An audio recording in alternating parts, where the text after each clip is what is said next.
Bonjour, je m'appelle Chris et je vais jeter un coup d'œil à la Subaru Legacy 2022. Très peu de changements sont survenus depuis le dernier essai routier de la Legacy. Ce véhicule continue d'être un choix sûr, surtout parce qu'il est adapté parfaitement pour l'hiver avec son impressionnant 4 roues motrices. Subaru reste une aubaine, bien que son apparence commence à montrer de l'âge face à la compétition. Je ferai un survol sommaire suivi d'un essai routier afin d'expliquer mon raisonnement. Avec la Legacy, Subaru se vante d'un extérieur similaire au VUS, surtout au niveau de l'espace intérieur. Je vous reviens là-dessus plus tard. Malheureusement, il reste un des designs extérieurs les moins séduisants sur le marché. Mais il faut se le dire, les acheteurs de Subaru ne sont pas reconnus pour leur besoin d'être séduits par les apparences. Dans la lignée Legacy, le modèle GT, qui est la voiture d'essai aujourd'hui, inclut un moteur turbo. La meilleure offre, selon moi, est toutefois au niveau du modèle Limited sans turbo, mais tout équipé, qui est un aubaine à 35 000 canadiens, plus la préparation, plus les taxes de vente, plus les taxes environnementales, sans oublier la fameuse taxe liée au marché du carbone. C'est lourd. Subaru offre les aides à la conduite dans son modèle de base et le système d'infodivertissement sur grand écran sur le modèle juste après. Parlant du système d'infodivertissement, les polices et la présentation sont un peu démodés, mais le système de son Harman Kardon joue très bien. Vous allez l'adorer. Cette Subaru donne particulièrement l'impression qu'elle ne s'effondrera jamais. Le volant est gainé de cuir, mais semble démodé et tous ses concurrents font mieux. Une interface clé pour le conducteur. Le tableau de bord à l'air daté, on dirait de quelque chose il y a 5 ans. Les compacts font mieux. En fermant la porte, la solidité ressemble à celui d'un char d'assaut, la visibilité vers l'extérieur et l'espace à l'intérieur en termes de hauteur sont la meilleure de la catégorie, tout comme entrer et sortir du véhicule. Legacy dépasse la concurrence en termes de la commodité générale. Malgré ses grandes fenêtres, la Legacy est extrêmement silencieuse sur l'autoroute, le système de suspension est calibré pour l'extrême confort. Au final, la Legacy est une excellente automobile qui manque du charme et de personnalité. La transmission est une CVT, un 4 cylindres turbo boxer de 2.4 litres fait beaucoup de puissance, 260 chevaux et 277 livres de couple et retourne un impressionnant 9.9 litres en ville et 7.3 litres sur l'autoroute. Et n'oubliez pas, ce chiffre d'économie d'essence comprend le 4 roues motrices Subaru. Voici nos réflexions sur la route. Bonjour les amateurs de voitures, aujourd'hui Ross m'apporte la Subaru Legacy 2022. Ross, qu'est-ce que tu en penses de ce véhicule-là? Bon, on est déjà rendu à la 7e génération de la Subaru Legacy. Fait que, évidemment, dans le passé, un créneau très populaire avec les Honda Accord, Toyota Camry, Mazda 6 et j'en passe. Top Safety Pick Plus, selon les IHS, voiture très sécuritaire, à l'image de Subaru. Subaru, vraiment, là, en termes de sécurité passive et active, très, très avancée. Évidemment, les pour, la traction intégrale légendaire de Subaru. Belle finition intérieure, c'est en net progrès par rapport au modèle des générations précédentes. Un moteur 2.4 litres turbo compressé qui est quand même performant, pas trop gourmand. Je trouve qu'il est quand même bien dosé de ce point de vue-là. Bonne visibilité dans l'habitacle. Meilleur de la catégorie. Oui, beaucoup de fenestration, pas beaucoup d'angle mort comparativement à ses rivales. Très bien encore l'aspect sécuritaire là, de Subaru. Évidemment, on ne peut pas passer sous silence le EyeSight, qui est un système de sécurité passive qui pour éviter les collisions si vous êtes distrait au volant. L'habitacle qui est très spacieux pour la catégorie. On n'est pas dans une voiture de très grande dimension à l'extérieur, mais à l'intérieur, l'espace pour les jambes à l'avant, à l'arrière, c'est confortable. Douceur de roulement, siège confortable également. Écœurant. C'est pas trop bruyant.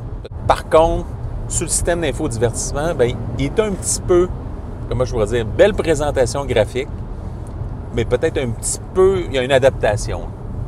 Conduite, bien évidemment, si vous recherchez une voiture sportive, allez dans une WRX. Ouais. Parce qu'ici, vraiment, on est dans une conduite là, pour monsieur, madame, tout le monde, pour se déplacer du point A au point B sécuritairement. Transmission CVT, évidemment, elle est taxée pour l'économie de carburant.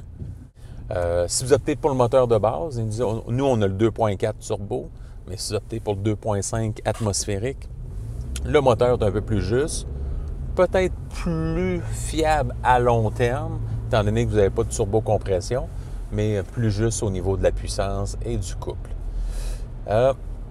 Cette semaine, j'ai eu des journées un peu venteuses.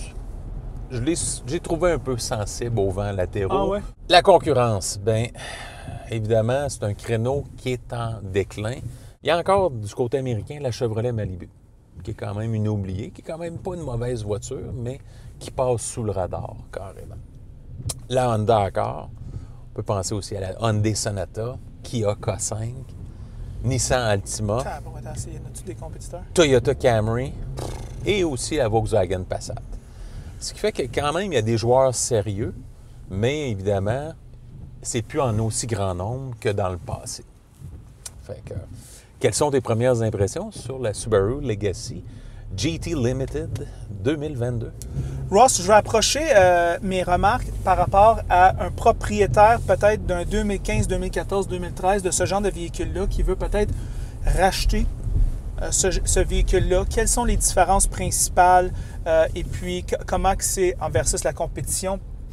Parce que c'est une catégorie, comme tu dis, qui est en déclin, mais moi, je pense que c'est quand même la catégorie qui a le plus de valeur. On va parler de la suspension. Okay? De la suspension, là, avant Subaru, ces véhicules-là, les suspensions étaient assez dures. C'est tout le contraire maintenant. Okay? Fait que c'est une autre expérience de conduite. C'est vraiment doux. On est ici sur les routes de Montréal. Épouvantables. Ils sont épouvantables, nos routes. Et puis, moi, je sens rien. C'est très, très bon. Très confortable. Ouais. C'est vraiment winner à ce niveau-là.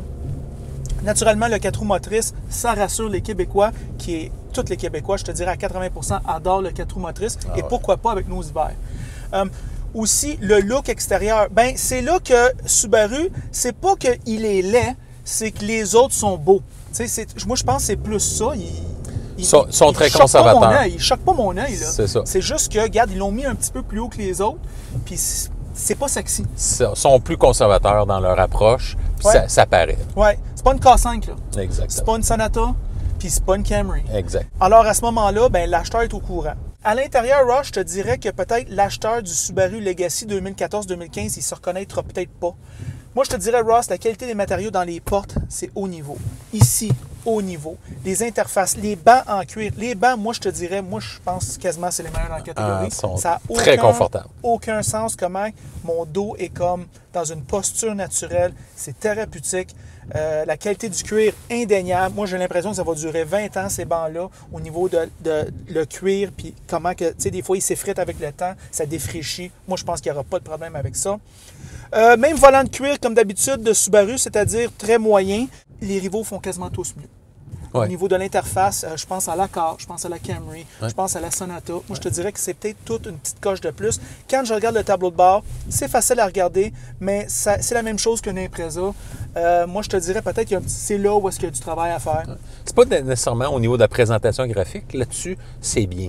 Par contre, c'est vraiment là, sur la convivialité qui est... Je sais pas, les fonts sont peut-être... Je sais pas, peut-être sont pas au goût du jour. Je sais pas, on dirait que ça attire pas l'œil comme le Honda Accord qu'on a fait. Tout à fait. Le silence de roulement, comme tu dis, c'est dans la moyenne. Très acceptable. Toi, tu l'as roulé cette semaine, ça va bien? Ça a très bien. Une voiture que moi, j'achèterais sans hésitation. Ben voilà, ça en dit gros. Le moteur, pour moi, Ross, écoute, moi je pense que j'aime ça des moteurs à turbocompression qui font 200 quelques chevaux. Je trouve que c'est hot. Mais moi, je sais pas, avec les prix du gaz qui augmentent, puis je veux dire, je pense qu'on a un destin d'être taxé de plus en plus pour... on sait pourquoi, là. J'aimerais avoir une option hybride. Puis pour moi, c'est sûr et certain, ça serait le 4 cylindres 2,5 litres pour moi.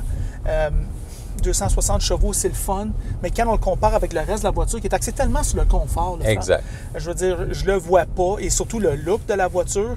La transmission, ben moi, je la conduis, Ross, elle n'appelle pas attention à elle-même. Ceci étant dit, Ross, moi, j'aime beaucoup cette voiture-là.